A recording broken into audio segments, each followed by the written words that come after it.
vous êtes arrivé à l'UTC, ce que vous faisiez, où est-ce que vous étiez et comment vous êtes arrivé ici?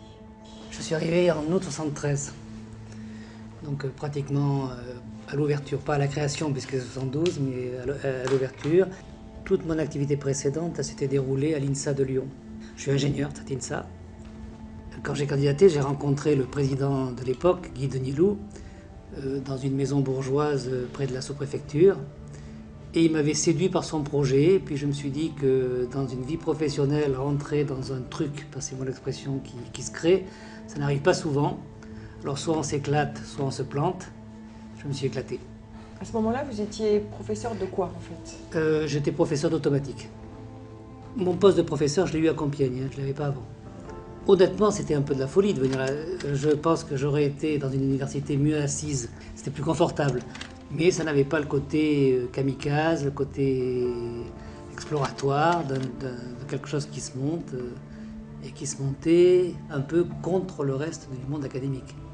Et je me souviendrai toujours de la manifestation avec des pancartes non à l'université capitaliste. Les gens étaient venus ici manifester, bon, ils n'étaient pas nombreux, hein, mais bon, ils étaient venus manifester quand même de je ne sais pas où contre cette université. Quels sont vos souvenirs de cette première rentrée? C'était bon enfant, sympathique, il n'y avait pas enseignants, étudiants se mélanger allègrement, aussi bien dans les cours, ça c'est la moindre des choses, mais aussi dans des petites soirées festives. Je me souviens que mon premier cours dans un préfabriqué dans le coin, c'est bien simple, pour parler il fallait plus que personne remue ses chaussures parce qu'on ne s'entendait pas. C'était extrêmement sympathique, on avait l'impression de vivre un moment fort, ça peut paraître présomptueux ce que je dis, mais on avait des jeunes qui étaient venus ici, qui faisaient aussi le même pari que nous.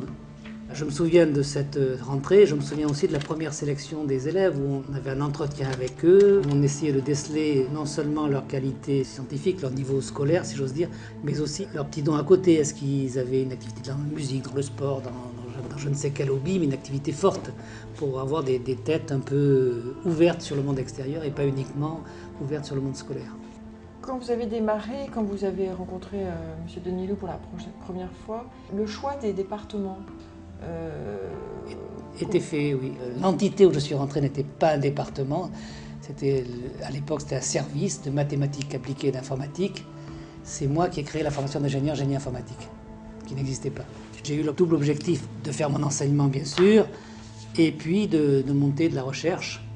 Un des objectifs, j'allais dire une des contraintes, mais c'est pas le mot, qu'avait fixé le président, c'est de travailler avec l'industrie, ce qui à l'époque n'était pas du tout courant.